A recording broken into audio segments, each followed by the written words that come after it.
This week, we are diving into exorcisms, the Catholic Church's perspective, their statement, cases that date all the way back to the 1800s, and maybe some correlations between mental institutions, mental health, and demonic possessions.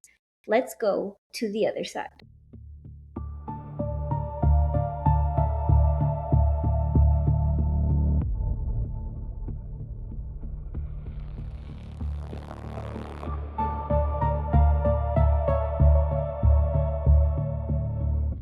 Hello, thank you so much for watching. Welcome back to the other side. I hope that you guys are doing well today. We shall discuss demonic possessions. But before, let me convince you guys to please make sure that you guys like the video, that you guys are subscribed. Do not forget to follow me on my social medias. I do have a TikTok, I have an Instagram as well. So do make sure that you guys follow me over there as well. If you guys like spooky and if you guys like kooky ooky things as well. It's spooky time officially. First thing first, I want to say that I know I disappear sometimes, but I just really struggle sometimes with what to talk about. I just feel like sometimes this paranormal world can be a little bit oversaturated, and everybody's talking about, all these different topics all the time. And sometimes I'm like, well, what's new? What's fresh? What can I really talk about that I feel very convinced about and that also doesn't feel redundant? Like there's so many videos out there that are talking about the same exact thing.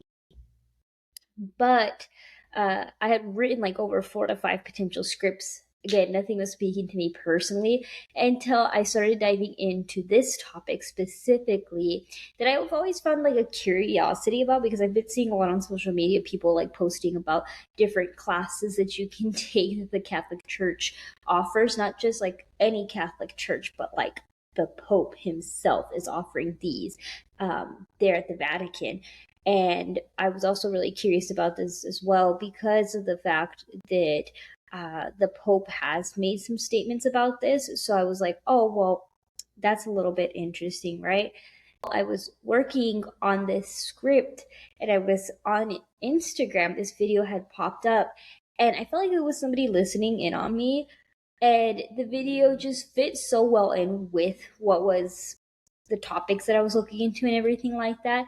And it was just recently that Monsieur Stephen Rossetti, an American Catholic priest, was removed as an exorcist and had some of his titles revoked after claiming that aliens were demonic. So as we all know right now, Trump says the aliens are real. He's been blowing the lid off of everything. He's basically blowing the lid off of everything just to get people's attention away from other things that are going on in America. And that's my personal opinion. Like, I really think like all of this is a distraction.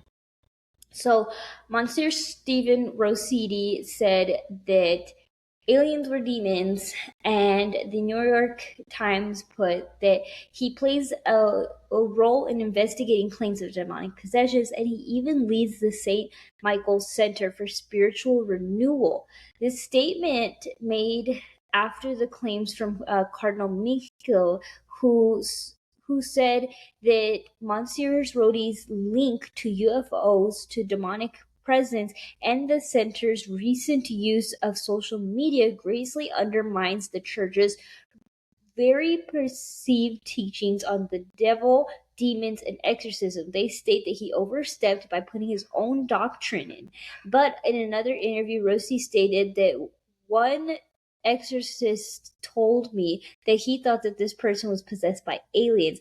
Aliens, if there are any, do not possess people, and that's nonsense. According to McClure, he said that again, demons trying to hide and manipulate and disguise them. Like national news. So like this priest was like, hey, all of our perceptions on aliens, demons, all that is not what it seems. And then the Catholic Church was like, let's go in and fix this statement because this cannot be happening. Like, you are not allowed to put your own personal perspective on issues like this. Like, you have to speak based on the teachings that you were taught. You have to speak based on what the Catholic Church says that you're allowed to speak on. So they were like, he overstepped and revoked his titles. He still has some titles though, and he's still allowed to teach, but he's not able to practice anymore. exorcism. So I do want to know what you guys think. Do you guys think that Monsieur Stephen Rossi was trying to blow the lid off of something, was trying to let people in on a little secret? Do you think maybe he was speaking off kilter? Maybe? I have no idea, but I thought that it was just such a funny thing to like be thinking about what should I talk about this week. And then I saw that video and I was like, let's go full steam ahead on this, because obviously there is being claims being made everywhere about not just aliens but also about demonic possessions, about demonology, and it is getting a lot of buzz at this current moment, even though it's been a buzz for like years. We had the satanic panic, we had the huge era where movies were starting to turn into horror movies and they were making movies like The Exorcism. So again, like, you're hearing me talk about like the Catholic Church and the Pope and like their perception on exorcisms. Well, what is like their official teaching on demonology, on exorcisms? Catholicism does believe in demons and devils, so much so that the Pope himself has curriculum, 4 topics spanning 2 years, 10 days of prayers and study on demonology. And you can find this on Pope Leo the XIII Institute. It says that it's comprised of 4 models, 2 years. Each model contains 10 days, like I said, intensive prayer. The following topics: overview of general core studies that are sequenced to provide learners with the foundations of church teachings and practices in the ministry of exorcism. In all modules, both the ordinary and the extraordinary forms of liturgy are included as sources of these tasks. It's 2 years worth of learning. So in model 1, you do angelology and demonology. So basically, you look at angels and you look at demons. Then you do exorcisms, biblical sources, exorcism foundation and canon law, discernment of spirit, discernment fathers, St. John Cassis. And then module 2, you have theology, old right theology, new right, psychology of demonology, and human psychology. So like I said, I was curious about mental health and demonic possession, so they do even have a course on this: psychology or demonic diagnosis, blessings, curses, manifests, Satan's calendar, which I want to know what that is. Okay, me personally. They have demonic counterfeits as module 3, 5 stages of possession and primary and secondary signs of possession, extraordinary diabolical activity, infestations, oppressions, obsessions, partial and fully perfect possessions, establishing a diocese protocol, building a team and a case management, the Blessed Virgin Mary and the Exorcist. And the last module is Satan and the spiritual life according to John of the Cross. Worst practices, which I do like that they do worst practices. I feel like that does give some kind of validity, because you don't want to just teach them all these things. You want to also teach them what's not to do. And that's the last module. They do exorcists, nature of the liturgy and sacraments, occult practices, and new age practices. I'm very curious about this one too, because they're saying that there's occult practices and new age practices. Like I said, this has been around for years, but I do feel like as we modernize and everything, things do look a little bit differently. Exorcism in the East, Saint Basil and John Combs, and that's all of module 5.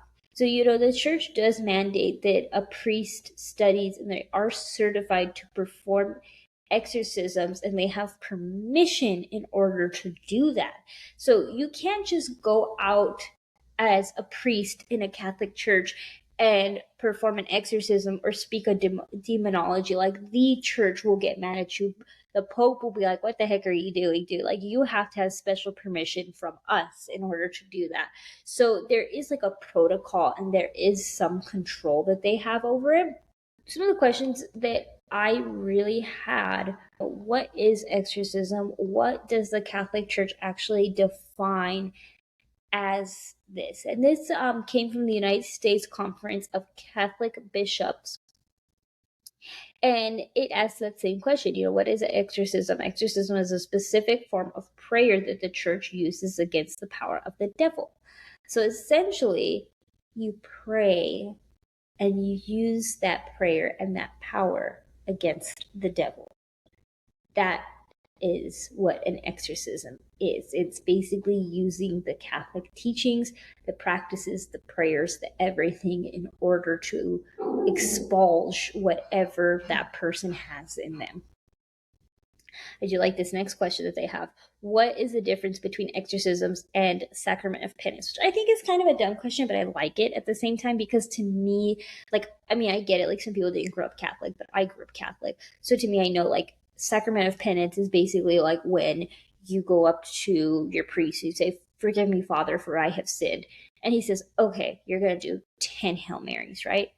But an exorcism, like it said in the previous question and answer, was that it is a prayer to get rid of actual sins that you like may have gotten from having a demonic possession. You have a demonic possession within you, and you have to expulge that from you. So you need more than just you yourself doing those Hail Marys. It's more of like a full cleanse of the body versus just forgiving and reconciliation for your sins. It says, why does the church need exorcisms? Which is another really great question, because why would the church need this?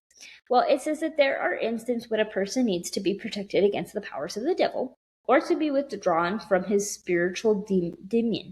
So at such time, the church acts publicly and authoritatively in the name of Jesus Christ for the protection or liberation to use an exorcism.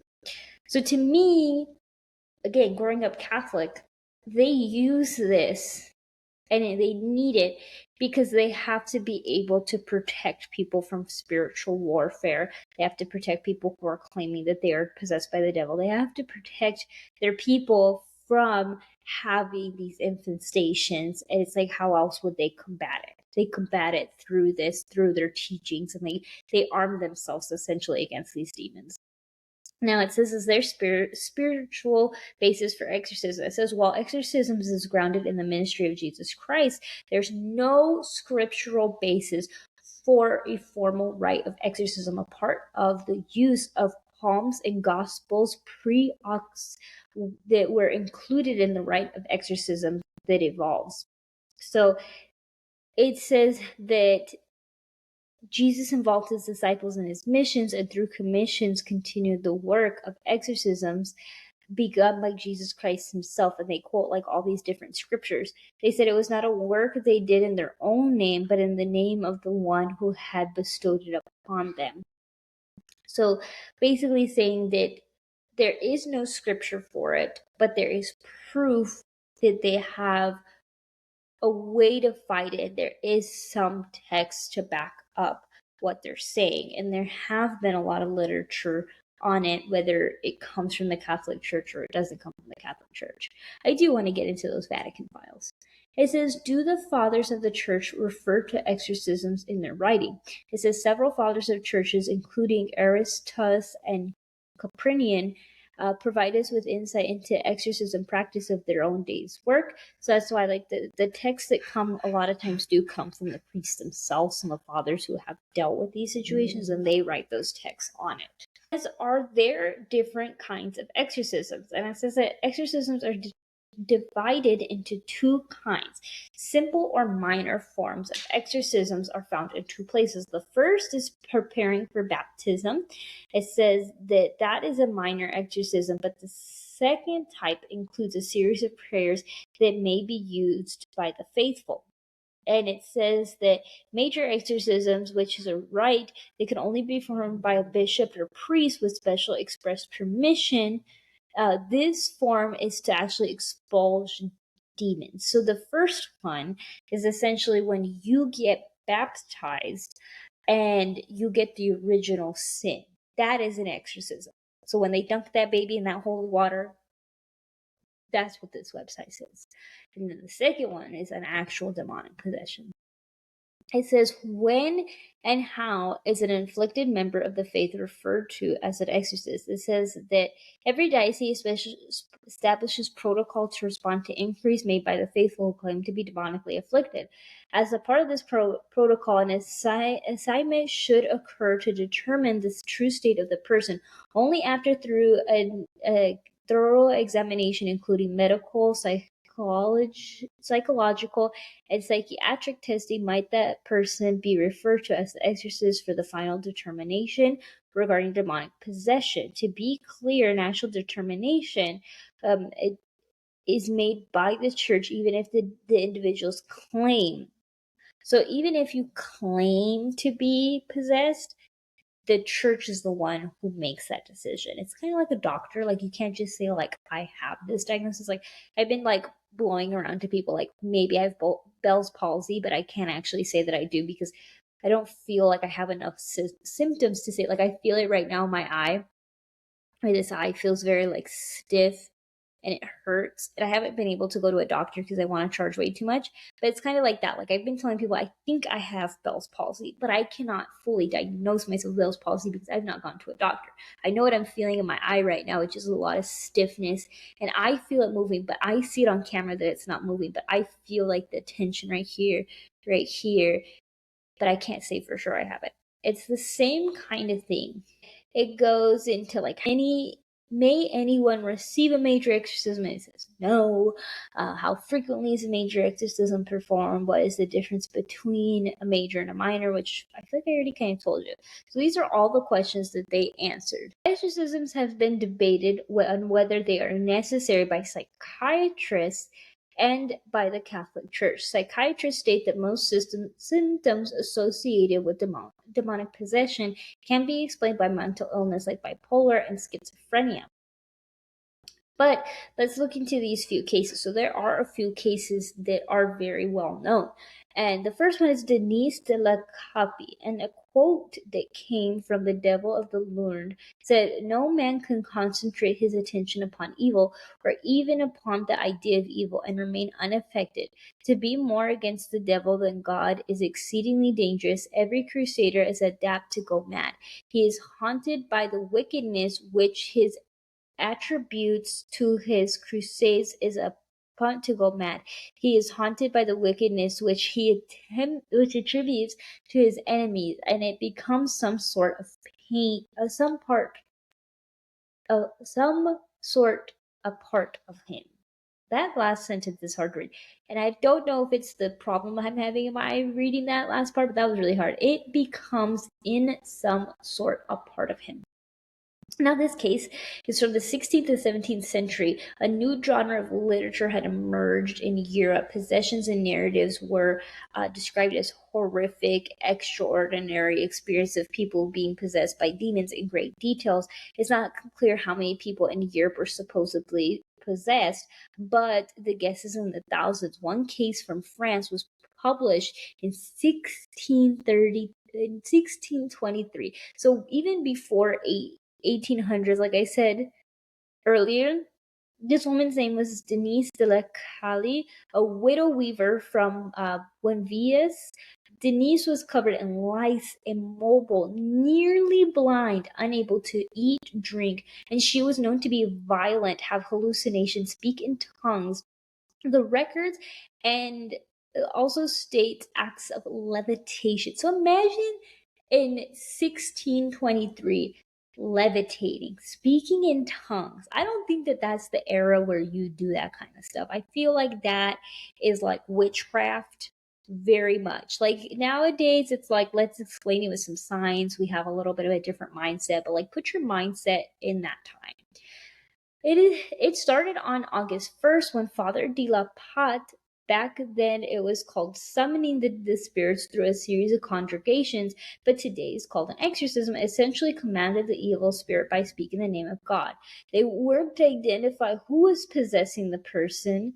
In Denise's case, more than 40 demons had been conjured and named, including, I'm going to censor these. There was a B1. Fatherly plot worked to expel the demons from her, but it caused more suffering and continued for weeks.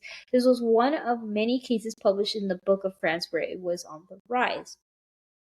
Now, I couldn't find what happened to her. I couldn't find if anything came of her because there are some cases where unfortunately they did not make it past it, like the case that we're going to get into next. But before I get into that next case, I do want to say, I think it's wild to say like there's 40, because I just don't, like, to me, that's a wild concept. Like, how do 40 just completely overtake a person? You know what I mean? Like, that to me was probably the wildest part of this whole case. Now, the next case that we'll be talking about is Anneliese Michel, which did inspire the 2005 The Exorcism, and was born in Lemberg, Germany, in September 21st, 1952, in a devoted Catholic family going to church twice a week. By the age of 16, she blacked out during school and began to behave out of character for over years. She would wet the bed, have seizure-like convulsions, which sounded like a serious medical condition and issue. The family did take her to a doctor, and a neurologist examined her and stated that she had a temporal lobe epilepsy, which caused her spasms, memory loss, and hallucinations. With this diagnosis, though, she kept living her life, leaving for university, where unfortunately her symptoms only began to worsen. She began to claim that she could see the devil's face, hear voices mocking her damned spirits, which again could be related to the hallucinations from her conditions. But she still turned to the church for help, which only told her to go back to her doctor. The priest stated to her that a real-life exorcism requires authorization from a bishop, but her condition and everything pointed to going back to the doctor. So her condition completely deteriorated, and clearly she needed help. She began to eat spiders. Ugh. She was eating spiders, coal, and even dead birds. But it sounds like pica. Like, that part to me sounded like pica. So if you don't know what pica is, it's an eating disorder where compulsive cravings from non-food related items basically get like these convulsions to eat things that are not food. And that's essentially what she was doing. So it sounds like pica to me. But, nonetheless, I don't know if they had that diagnosis back in the day. She would perform 100 squats a day. Girl, get it. Bark like a rabid dog on days end. Oh my god, I do not even know how to say this. She drank her own urine. This girl was eating spiders, barking like a dog, drinking her own urine. That's crazy. It was priest Ernest Alt who would believe that she was under the influence of demonic influence, and received approval from a bishop to conduct an exorcism. Together, Arnold Rinn spent 10 months and conducted 67 exorcisms.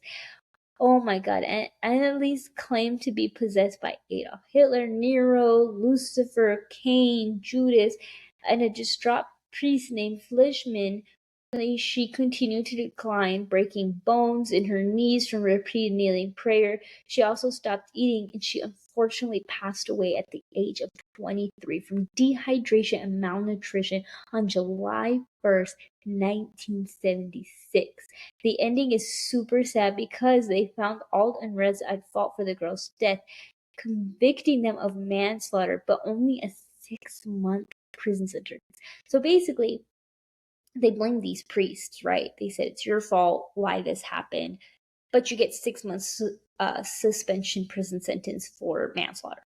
Manslaughter. They're charged with manslaughter, but they get 6 months. That is crazy. I don't think that they had anything to do with this poor girl's death. I think that she did just die from dehydration and malnutrition. She wasn't eating, she wasn't drinking anything, and unfortunately that just was like the cause of it. So that's crazy. I love that movie, and I feel like that's like a cult classic movie, especially when you think of like exorcisms and everything like that. Like, that's the movie that you go to, and to like hear like the real life case is just really heartbreaking. Now, the last case that we're going to look into is more of like a modern case here in the Midwest of America. So we went to France, we went to Germany, we're back here in the US. So this last case from the Midwest, where it stated that exorcisms are not a relic of medieval superstition or horror films, but it's real. And there's a case that comes out of Wisconsin cheese. This case is coined as the Forgotten Demonic Case. Carl Siege was a teenager who lived in Watertown, Wisconsin. Sounds like a very small town.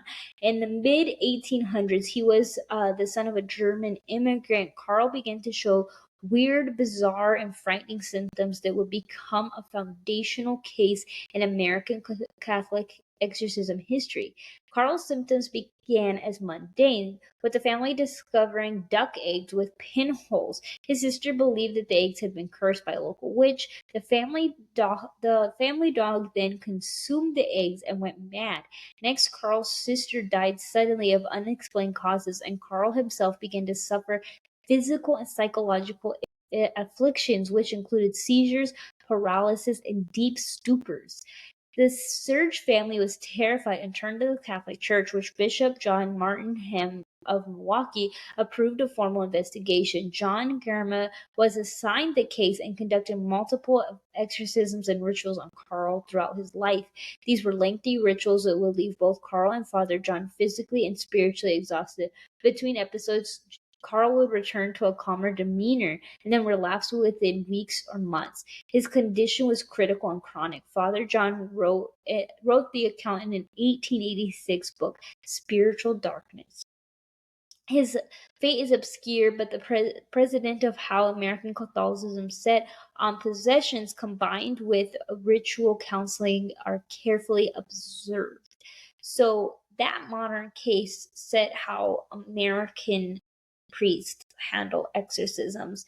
And it was also a really wild case because like he would relapse and he would seem like he got better. But then also, it's kind of suspicious, don't you think, that Father did this and then he wrote a book? I wonder how much money he got from the book. It's very particular that you would write a book. You know what I mean? Now, to wrap this up, I did want to, like I said, no, because the Catholic Church does talk about mental illness, so I'm curious about the correlation, if any, to mental institutions and demonic possessions. Now, hear me out. We as a society can be quick to judge, label based on loose facts. So I wonder if somebody has ever been hospitalized and claimed to be possessed, and how that went down. Did they perform exorcisms in the hospital? Did they leave the victims alone? Mental institutions had a reputation back in the day to be cruel and inhumane places, and I just want to see different cases and views. So now here's the interesting thing. So I typed this into Google, and it said the AI overview was exorcisms and mental illness share a historical overlap and often conversational relationship. While spiritual communities may certainly behave disruptants as demonic possessions, modern psychiatric recognizes these symptoms such as delusions, hallucinations, and extreme mood shifts as an indicators of severe mental health conditions like schizophrenia, bipolar, or epilepsy. So it says historically, major mental illnesses were widely attributed to demonic possessions, a belief that still persists in some devoutly religious communities. Masking illnesses, seeking an exorcism for a psychological condition often delays critical medical intervention. And then it says that trauma subjecting a person to experiencing a mental health crisis to rituals and a high stress exorcism can worsen their underlying condition and cause trauma. Institutional separation. Mainstream religious and medical institutions emphasize a strict separation between spiritual affliction and psychological disorders. So medical screening first. They organize religious bodies such as the Roman Catholic Church requires extensive psychological and medical evaluations to rule out mental and physical illness before an exorcism is even considered. Now, when I went to DuckDuckGo, so if you don't know, DuckDuckGo is like better for you and everything like that. So it says exorcisms is often viewed as a faith-based healing practice and aimed at expelling evil spirits, while many psychological and physical afflictions attributed to possessions may actually be symptoms of mental illness. Historically, behaviors associated with mental illness were frequently explained through the lens of demonic possessions, but modern understanding emphasizes the importance of medical treatment and psychotherapy. So now it tells me that it wants me to understand exorcisms and mental illness. So exorcisms is a religious practice aimed at expelling evil spirits from individuals believed to be possessed. This practice has a deep historical root and is often associated with various faiths, including Christianity, Buddhism, Islam. However, many behaviors attributed to demonic possession may actually stem from mental health illnesses.